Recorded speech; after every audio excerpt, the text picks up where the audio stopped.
Meghan Markle is gearing up for yet another legal bout with her half-sister Samantha Markle, the Post can confirm. Meghan Markle's legal team criticised her half-sister for, quote, erroneously failing to use her royal title when suing for defamation. It begins, as so many of Meghan Markle's headlines do, not in the quiet confines of a courtroom or the hushed exchanges between legal teams, but in the chaos of the public square, on the timelines of TikTok, in the digital threads of X, in the echo chamber of Instagram comments, and in the gossip-driven whisper of podcasts and tabloids. Meghan Markle, the Duchess of Sussex, once hailed as a revolutionary royal and then painted as an exile of her own choosing, is gearing up for yet another showdown with her estranged half-sister, Samantha Markle. To the untrained eye, it might appear like just another messy family feud, the kind that plays out behind closed doors in thousands of households across America every day. But this one is different. This one carries with it the weight of monarchy, the thunder of politics, the shadow of history, and the sharp teeth of modern celebrity culture. It isn't just about one sister suing another. It is about whether Meghan Markle can rewrite her image, control the language used to define her, and force the world, even in the United States, where royal titles hold no legal weight, to call her by a name that represents not merely who she is, but what she has fought so hard to escape. From the moment court filings surfaced, a word buried inside them became a fuse. Erroneously. Meghan's lawyer, Michael J. Kump, declared that the case filed against her was done so erroneously as Meghan Markle, when in fact she should have been named Meghan, the Duchess of Sussex. To most, it was a procedural detail. To Meghan's critics, it was dynamite. How could a woman who told Oprah Winfrey in front of millions that royal titles were toxic, that the monarchy had suffocated her spirit, that freedom meant breaking away from hierarchy and bowing, now demand that her half-sister call her Duchess in an American courtroom? Was this hypocrisy in its rawest form? Or was it, as Meghan's defenders insist, a simple matter of respect, of protocol, of ensuring her identity is legally recognized in the same way Prince Harry's always is? The answer depends entirely on who you ask. But what no one can deny is this: that one line, that one word, erroneously, dragged Meghan back into the very spotlight she has claimed for years she wished to escape. The optics alone were enough to set the internet ablaze. Imagine, one viral tweet sneered, suing your sister but demanding she call you Duchess while she does it. It's the kind of punchline made for social media, short, sharp, dripping with ridicule. It spread across platforms like wildfire. Suddenly, Meghan wasn't just fighting Samantha in court. She was fighting memes, fighting satire, fighting a narrative so intoxicatingly simple that people could not help but repeat it. She was the ex-royal who claimed she didn't want the crown but couldn't stop polishing it. And Samantha, for all her baggage, for all her history of acrimony, suddenly had the easier role to play. The underdog American sister pointing at the Constitution and shouting, "We don't bow to titles here." In interviews, Samantha leaned into that role with gusto. She mocked Meghan's insistence on being addressed as Duchess of Sussex in federal court, branding it laughable, branding it unconstitutional. "Unless you've legally changed your name to Duchess of Sussex," Samantha quipped, "you don't get to impose it here." The line became a soundbite, clipped and remixed with patriotic music, spreading across TikTok with images of the American flag fluttering in the background. To Meghan's supporters, this was trolling. To her critics, it was truth. And the more it spread, the more the drama escalated beyond the courtroom into a full-blown cultural debate. What does America owe to British royalty? What happens when someone who leaves the palace insists on keeping the crown's perks, but without the palace's duties? The stakes couldn't be higher. This wasn't just a spat over a surname. It was a collision between two worlds, between the centuries-old British system of hereditary titles and the fierce egalitarianism of American democracy. On one side stood Meghan, a woman who has endured relentless criticism, betrayal, and vilification since stepping onto the royal stage, determined to protect her name and her brand. On the other stood Samantha, a woman who has made a career of criticizing her half-sister, yet found herself, in this moment, wielding the Constitution as her sword.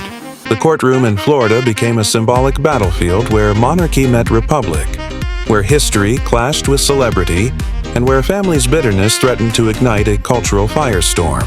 And as always, Hollywood was watching. The whispers began immediately. Insiders at Netflix and Spotify, who had once paid millions to Harry and Meghan for their post-royal projects, reportedly began monitoring the situation closely. The concern wasn't just legal. It was about optics, about brand fatigue. Meghan had sold herself to Hollywood and Silicon Valley as the woman who broke free from a suffocating monarchy, who rejected titles, who sought independence. But if she was now fighting tooth and nail to be addressed as Duchess, what did that do to her story? Was she betraying her own narrative? Or was she revealing a deeper truth? That despite all her words, she could never fully let go of the crown that had once made her. In Hollywood, where consistency is currency, this contradiction was dangerous. Fiction was dangerous. Commentators dug deeper, drawing comparisons to celebrities past who became caricatures of themselves through their own contradictions. One likened it to Madonna demanding to be called Your Holiness in interviews. Another suggested it mirrored the downfall of stars who courted rebellion but clung to establishment validation when convenient. Meghan's filing, they argued, wasn't just a legal maneuver. It was a cultural misstep, the kind that could shift public perception in ways no PR campaign could undo. Because every move Meghan makes is judged not just on its merits, but against her past words.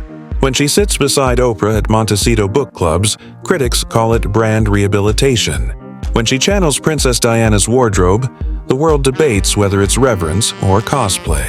And now, when she insists on her royal title in litigation, even supporters are asking, is this protecting legal identity or just royal ego? Samantha, meanwhile, seized the moment. Her fiery television appearances painted Meghan as an opportunist, someone who rejected the monarchy when it restricted her, but wielded it when it benefited her. In 1776, we got rid of bowing to titles, she said bluntly, the words echoing across social media. To a certain slice of the American public, it resonated. Meghan became less a sympathetic figure and more a symbol of elitism, a woman clinging to an institution Americans had once fought a revolution to escape. Hashtags like #NotMyDuchess surged. Memes compared Meghan to a self-appointed monarch, demanding recognition no one in America was obliged to give. Yet Meghan's defenders pushed back just as fiercely. On Instagram, one account with 500,000 followers insisted that titles don't disappear simply because you change zip codes. They argued that refusing to use Meghan's proper style was a calculated effort to belittle her, to strip her of the very identity that defined her public life. For them, this wasn't about ego. It was about accuracy, about refusing to let Samantha's lawsuit diminish Meghan's stature. The battle lines were drawn not just in court, but across the digital battlefield, where armies of fans and critics clashed endlessly over every word, every filing, every whisper of what Meghan did next. The cultural theater grew richer still when Meghan was spotted shortly after the filing at a Montecito bookstore alongside Oprah Winfrey. To casual eyes, it was a wholesome event, a small community gathering to promote local authors. But in the context of the lawsuit, it looked like something else entirely. It looked like a carefully staged piece of PR, a reminder to the world that Meghan still had powerful allies, that she still belonged to Hollywood's inner circle, that she was still relevant. On the shelves behind her sat her children's book, The Bench, and Harry's memoir, Spare. Their spines a silent reminder of the couple's ongoing struggle to remain cultural forces. To some, it was proof of Meghan's resilience. To others, it was proof of her obsession with image, her inability to step away from the spotlight even when the narrative threatened to consume her. And that is the paradox that defines Meghan Markle's life. Every step she takes toward freedom pulls her back into chains of perception. Every word she speaks about independence is dissected for signs of dependence. Every attempt to control her narrative only seems to make it spiral further out of her grasp. The courtroom battle with Samantha Markle is not just about defamation. It is not just about names. It is about identity. About whether Meghan can ever truly exist outside the monarchy, or whether, like it or not, she will forever be defined by it. The question now is not whether Meghan will win or lose this case. The question is what it will cost her. If she wins legally but loses the public perception battle, what has she gained? If she insists on her title in America, the land that prides itself on rejecting such titles, does she strengthen her claim to dignity or weaken her image as a woman of the people? These contradictions are the heart of Meghan's drama. They are what make her endlessly fascinating, endlessly controversial, and endlessly polarizing. Because in the end, this fight is bigger than Meghan versus Samantha. It is Meghan versus perception, Meghan versus history, Meghan versus herself. And no matter the outcome of the court case, that battle is far from over. The word erroneously may have lit the match, but the firestorm that follows will determine whether Meghan Markle, the Duchess of Sussex, as she insists, emerges vindicated, diminished, or forever caught in the contradiction she cannot escape. It starts, as so many storms in Meghan Markle's world do, not with thunder in the courtroom, not with lawyers exchanging barbs under fluorescent lights, but with a whisper, an online post, a single filing, a phrase so small that most would overlook it. And yet, for Meghan, one word was enough to ignite a fire that could consume everything she has built. That word was erroneously. It appeared innocently enough in the paperwork, nestled in the legal phrasing of a Florida appeal where Meghan's attorney argued that the lawsuit against her had been filed erroneously as Meghan Markle instead of Meghan, the Duchess of Sussex. But in that single word, the contradiction at the heart of Meghan's life burst open again. The woman who had told the world that titles were toxic, that monarchy was a gilded cage, that freedom meant stepping outside the hierarchy, was now demanding her estranged half-sister call her Duchess in an American courtroom, and the world noticed. It was, in truth, a contradiction so sharp, so glaring, that it cut through the noise like a blade.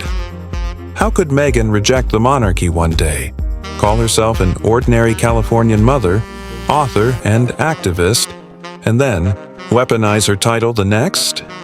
The moment the filing surfaced, the internet reacted with merciless speed. On Twitter, still called X by some, memes exploded. One viral image showed Meghan seated in court, tiara perched on her head, demanding the judge address her as "Your Grace." Another tweet dripped with sarcasm. You can't quit your job, sue your boss, then demand everyone still call you CEO. That line alone drew tens of thousands of likes and shares. It was sharp, it was funny, but it was also devastating, because it crystallized what millions were already thinking. Meghan could not have it both ways. She could not play the anti-monarchist, rebel, and then cling to the trappings of royalty when it suited her. But Meghan's supporters were quick to fight back. They filled comment sections with their defense, insisting that titles don't disappear simply because you change your postcode. She is the Duchess, one popular Instagram account proclaimed, its 500,000 followers reposting graphics that read, "Respect the title." To them, this wasn't about hypocrisy. It was about respect, about dignity, about refusing to let Samantha Markle reduce Meghan to a maiden name that no longer defined her. For Meghan's defenders, calling her anything less than Duchess was not just inaccurate. It was cruel. It was belittling. And Samantha knew it. Samantha, of course, seized her moment. She always does. Within hours of the filing becoming public, she was on television, voice dripping with sarcasm, calling Meghan's insistence on using her title laughable, hypocritical, unconstitutional. She reminded viewers that Meghan had signed years of paperwork in America under her maiden name, Meghan Markle. She cited the Constitution itself, that foundational American document that prohibits recognition of foreign titles of nobility. And then she delivered the line that became a headline. Unless you've legally changed your name to Duchess of Sussex, you don't get to impose it here. That soundbite, clipped and set to patriotic music, raced across TikTok. One viral video showed Samantha's words overlaid with fireworks, the Star-Spangled Banner swelling in the background. Another cut her speech into montages of 1776 revolutionary imagery, colonial soldiers throwing tea into the Boston Harbor, mocking the very idea that an American courtroom should be forced to address someone as Duchess. It was Samantha's most effective line yet, and it stuck. Meghan was suddenly not just facing her sister in court. She was facing an entire cultural debate about royalty, identity, and what America owes the monarchy it fought so hard to reject. And then came Oprah. Always Oprah. The timing could not have been more suspicious. Just days after the controversy erupted, Meghan appeared at a Montecito bookstore alongside none other than Oprah Winfrey. To casual observers, it looked like a wholesome community event. Two women supporting local authors, smiling beside stacks of books. But to the media, it was a statement. Meghan was reminding the world that she still had powerful allies, that the woman who once gave her and Harry the most explosive interview of their lives was still standing beside her. But even Oprah's involvement raised eyebrows. Just a year earlier, whispers had swirled that Oprah was distancing herself from the Sussexes after the fallout of that infamous interview. And now, here she was again. Twitter lit up with speculation. Was Oprah back on Team Sussex? Or was this simply another business arrangement timed for maximum optics? One meme captured the mood perfectly. It showed Oprah, hand on her forehead with the caption, "When you said you were out, but the book sales pulled you back in." The humor was biting, but beneath it lay a serious question. Did Meghan's allies only appear when commercial opportunities aligned? Where were they when scandals grew messy? Where were they when Meghan needed real support, not just a photo op? The suspicion lingered in the air, tarnishing what should have been a feel-good appearance. And then, as if fate itself was scripting the drama, came the Diana comparisons. Meghan's wardrobe that day, a crisp white blouse, sleek black slacks, looked strikingly similar to outfits worn by Princess Diana in the 1990s. Social media erupted. To Meghan's fans, it was a respectful nod, a homage to the woman whose spirit had always loomed over her journey. To critics, it was cosplay, a desperate attempt to borrow Diana's light and wrap it around herself. And when Samantha was asked, she didn't hesitate. She called it ridiculous, sneering that Meghan could never walk in Diana's light. That phrase, "never walk in Diana's light," became a headline in itself, sparking days of debate. Was Meghan invoking Diana to shore up her faltering public image? Or was she simply paying tribute to a woman who had inspired her? The contradictions piled higher with every passing day. Meghan's sister mocked her use of titles on constitutional grounds. Oprah reappeared in her orbit after whispers of distance. Meghan herself stepped once more into Diana's shadow through fashion choices. Each piece fed into a larger narrative. Meghan was fighting desperately to control her identity, but every move only seemed to contradict the last. A Hollywood publicist, speaking to the Daily Mail, delivered the line that crystallized the skepticism. "When you need Oprah, Diana, and a Duchess title all at once, it means you're out of aces." The words were brutal, but they stuck, because beneath all the glitz, the book clubs, the filings, the interviews, that was the question haunting Meghan's every move. Was she out of aces? Her time as a working royal had lasted just 72 days. 72 days of official duty before she and Harry stepped away. As one commentator quipped, "That's not even a probationary period at a job, and she wants to run around swinging royal titles." The line went viral because it struck at the absurdity of the situation. Could someone who served less than 3 months in the role really claim the lifelong gravitas of Duchess? But Meghan's lawyers had their own reasoning. Legal analysts on networks like Court TV dissected the filing, noting that it might not be about ego at all. It might be about strategy, about consistency, about ensuring Samantha's team could not downplay Meghan's royal status in official documents. Perhaps, they speculated, this was less about Meghan demanding reverence and more about her legal team closing a loophole. Yet even those sympathetic to her admitted the optics were catastrophic. Because in America, the optics matter more than the law. And the optics here were of a woman who had rejected monarchy only to wield it when convenient. The constitutional angle only deepened the drama. One analyst dryly noted, "The last time Americans were asked to respect a duchess, it didn't end well for the crown." The jab was pointed. It reminded everyone that the United States was built on rejecting nobility. That for Meghan to demand recognition of her title in court wasn't just unusual. It was an affront to the very spirit of American democracy. Meanwhile, Hollywood was growing restless. Netflix executives, already uneasy after lackluster reviews of Harry and Meghan's projects and the collapse of the Spotify deal, reportedly worried that Meghan's brand was becoming synonymous with hypocrisy.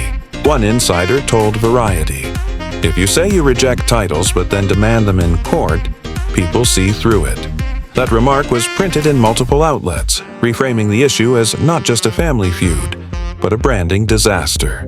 Online, the cultural echoes grew louder. Reddit threads compared Meghan's situation to Mariah Carey's infamous "I don't know her" moment, but with the Constitution involved. TikTok creators staged mock trials where actors bowed every time Meghan's name was mentioned, the satire cutting deeper than any lawsuit could.